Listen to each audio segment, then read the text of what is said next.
Hello ladies and gentlemen, welcome to another thing where we talk about things. Once again, trying to use the boom mic setup a little bit. I know that there's echo produced by this room, but this I think it's less mechanical sounding than the directional mic on the camera.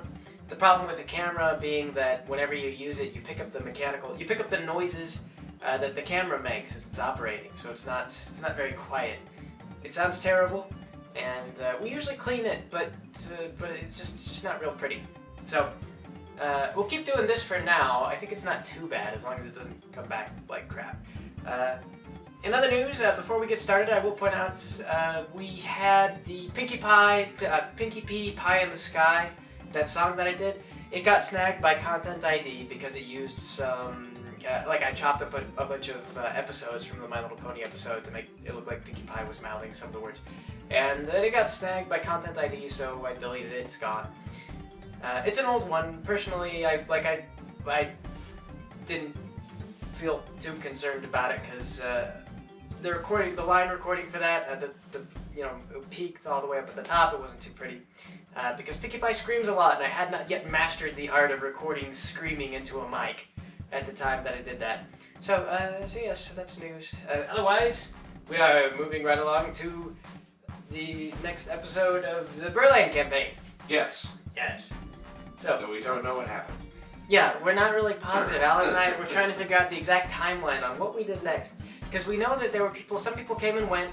Like we had a guy who played and he made a character, Rubber Band Man. We only touched on him last time. We only briefly brought him up. Rubber Band Man was a character made by our friend Sean, who had a rubber band ball.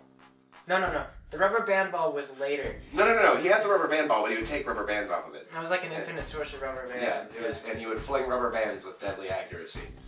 Yeah, and I don't think they did a lot of damage. Or any damage, maybe. I think they might have... I think they did a little damage. They might have blinded people or something like that, because he would shoot them into people's eyes unless they were wearing eye protection. But yeah, that was Rubber Band Man. Yeah. And he popped in for that one game and then disappeared just as mysteriously. Yep, and that was it. Like it was beautiful. He was like a unicorn. He really was too, because he did come back, but it was one of those things. Sean was busy a lot of that time, and he was telling us he had a girlfriend who was really jealous and didn't like him hanging out in places where she couldn't keep tabs on him. He actually said she thought he was cheating on her. And if only she had shown up. If she had seen the state of the room that we were playing. There was garbage on the floor. That was how we learned that there was McDonald's in that basement that had been there for like years. Yes, yeah. Oh my god. No sign of decay whatsoever. I was like, I don't even think they make the Mega Mac anymore. Yes. We were just stunned. We were like, wow. So that place was a wreck. There was no female presence in these games, but that's that was no one came down there, so we were totally fine. It was great for our own space, No one else. I think everyone else had like family members that would have been noisy, like siblings and stuff like that. That's the same basement where later there was a snake in the ceiling. Really? Yeah. Was that before or after the place? I think that was after. Was it? That was after, still. Yeah. The place was a wreck even after it got cleaned up. Well, I'm sure it... Well, yeah, I don't know. There were animals down there. I mean, later on, there were animals down there. Big animals, rats, everything like that. Not rats in cages. But anyway, though, so that was, we didn't have, like, live mice down in that room with us. It was ridiculous. We were teenage males. We didn't care. But anyway, though, so yes, Sean was in no danger of cheating on his girlfriend. There was no way that was going to happen. But anyway, what we think happened next is the nail salon. Yes. And the nail salon was one of those very peculiar things because before, normally what we'd done is we'd actually established, like, this is your criminal contact and this is how you're established and connected to the main series. And the nail salon didn't get that treatment, and I can't remember why. I think it was because we could just never sit down with the person who ran that session and discuss it. So we wound up with the nail salon, and they were just indistinctly Asian.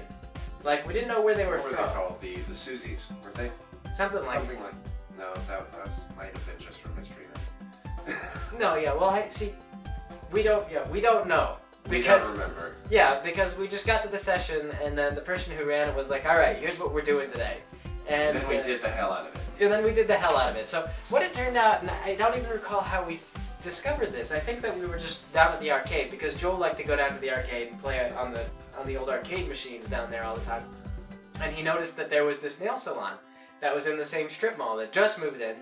And it looked great, except for they were bringing in, like, bags of powder. Like, just big bags of powder. They're just taking them in, like, out in the streets, because Berlin was, there were no the magic salon powder. Yeah, the magic salon powder you use to make people beautiful. To clean the nails and everything. Right. Yeah, so they're just taking that off to the back room, and so Joel he scopes that out, and then he gives us a call. And, as far as I recall, the entire thing was just a mess of no... Yeah. logistics. But I remember that by that point... I also like to point out that was the extent of our group's investigative abilities. Like, we see something blatantly happen. Yes. That is a crime! We must stop it! There were crimes all over Burland. It was easy. You couldn't walk down the street without bumping into a crime, so it was great superhero work. Did we actually go over the police force? I don't think we did.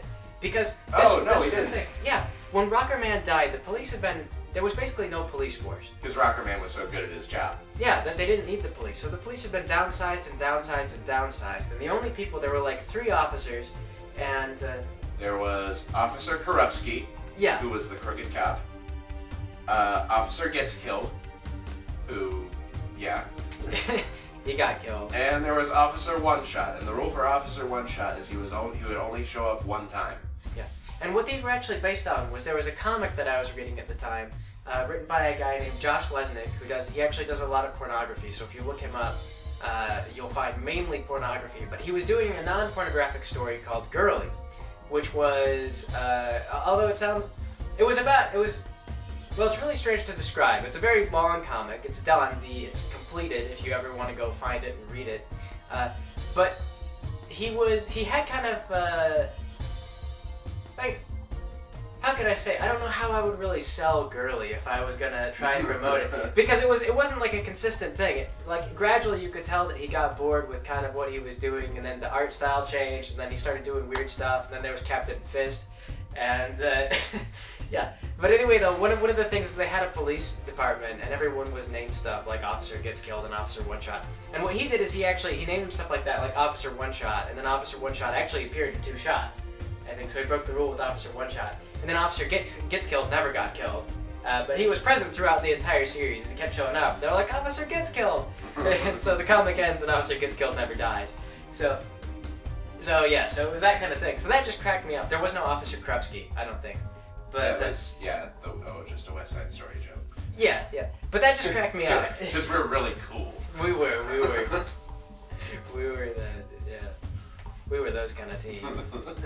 But anyway, though, so yeah, officer. So that just cracked me up though that you would have these police officers that were named stuff like Gets Killed, but we didn't subvert any of it. Officer One Shot showed up. Showed up once. Yeah, and then. But he was a super cop. Yeah. But I think he mostly just told us to knock it off, and then he had to go deal with another problem. So we saw him one time. Yeah, Officer Gets Killed got killed. Yeah, but that was just in the newspapers. We never met Officer Gets Killed. Met him. We just had that as a blurb later on. Officer Gets Killed in action. And we were like, oh, Officer Gets Killed.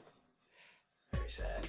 Yeah. So there was no police presence in Burland. You could just walk down the street and people were committing crimes, and everyone had kind of taken the law into their own hands. Right. Including ourselves. So, yes, we saw the nail salon, and everyone got called, and so we all just got together in a group, and we were like, well, what's the plan? And I'm pretty sure the plan was wreck the nail salon. Yeah. Yeah. So, that's what we did. We did the hell out of that. I think we tried to interrogate them, like we went in as a group, and we were like, we're interested in your package nail salon thing. And they were like, we don't do package nail salon. And they were all just terrible, Asian stereotypes. Like I say, no real certainty of where they came from. But I remember that they were nails LU.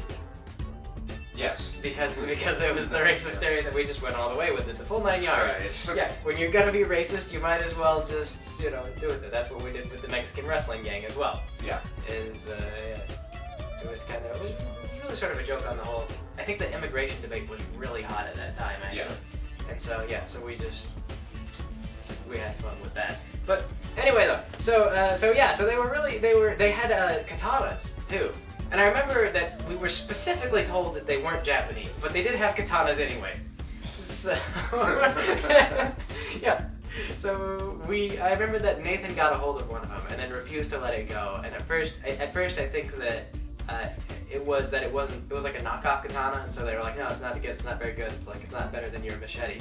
But then the way that game works is you can pay for your weapons. It counts as a power, kind of, and you get a discount, like if your power can be disarmed. So if you have like a katana, it's fewer points. And so I saved up a few points, and then I permanently purchased the katana, and then upgraded it, so then it was like, oh, okay, this is a genuine katana, you lucked out, you got one of the few good ones. So, that was probably the most important thing that arose out of that campaign. It lasted like one session. As I recall, we went in, we tried to negotiate, we discovered nothing, and then we started flipping over tables, and we went in the back and we found a bunch of packages that were all labeled Shugal. And again, just like SUGAL, because racism, and then we just torched the place. Because racism, yeah, because that made us laugh. Anyway, the whole game was really based on terrible stereotypes. Yeah, we had later on nerd stereotypes as well, but the Mexican wrestlers stand out as probably the most offensive stereotypes. Well, maybe not, because it was all based on like El Santo kind of stuff, which is pretty ridiculous in its own right. Right. Yeah. So maybe the I don't know.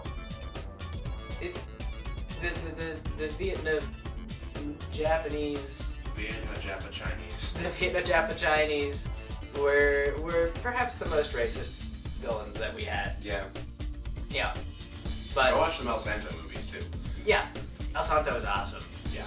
So we just set that on fire, and I think that some guys showed up in cars to come beat us up, and I don't believe that even lasted very long either. Yeah. I think we ran away. That's a rare thing for us. Well, we were like way outnumbered. Yeah. And still not very powerful at the time, and I think that they came out with guns, and we were just like, oh crap, the scales are upped, and we just took off. We scattered. I think Nathan went in the air vents or something like that. I remember that was a problem. I think that Nathan went in the air vents, and then there was a very serious risk of dying because the place was on fire. But Nathan managed to get away. I can't remember if it was because I'd done something like I'd spent points on not needing to breathe. I'd done a lot of weird things with Nathan. Like, it was really cheap to make your character to not need to breathe, to not need like sleep, to be. I think Nathan was also immortal, and that had no gameplay. Or I mean, like, he couldn't die of old age. Yeah. And normally that would have no gameplay effects, but you could just take it, and then you would tell the GM. You'd be like, oh yeah, this character never dies of old age. And sometimes you would use that to say like, oh, I'm from the far distant past, but no, Nathan was just 17. Yeah. There was no game advantage to it, but I'd spent the points on it because I wanted Nathan to just be immune to old age. Yeah. Not a terribly exciting day, that role-playing session. Not really. But pivotal, because we got the katana, we beat up our second gang, and that was chapter 2. What happened. Yeah. Chapter 2. What time is it? That's probably good enough. Okay. I think that's maybe about. I mean, we also covered Rubber Bandman and the cops, so. Yeah. Should we cut up a little bit on that? Yeah. Anything else that we should fill in? I'm trying to think. Not that I can think of. Nathan didn't go to school. That was something he played hooky every single day. Right. That was common in Burland, though. Was this at the point Lyman would go off and do these Lyman would go off and just do, like, everyday college student things, but he would intentionally roleplay all of it. Yes, I remember that. Because Lyman was just playing like a college student. I think I remember, like, he would flirt with the girls and stuff like that. Yeah. And it would go nowhere, because none of us really wanted to play a girl to be flirting with. No one wanted to GM the girl that Lyman was going to flirt with. And of course, it didn't bother Lyman either.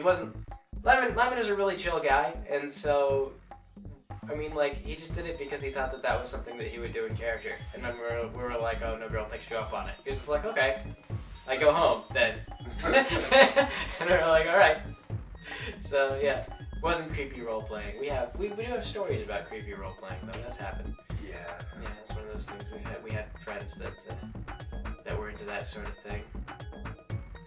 Yeah. And we were all teenagers. Right. Yeah.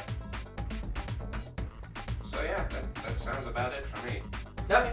Well, I guess that's it for now. I will catch you guys later.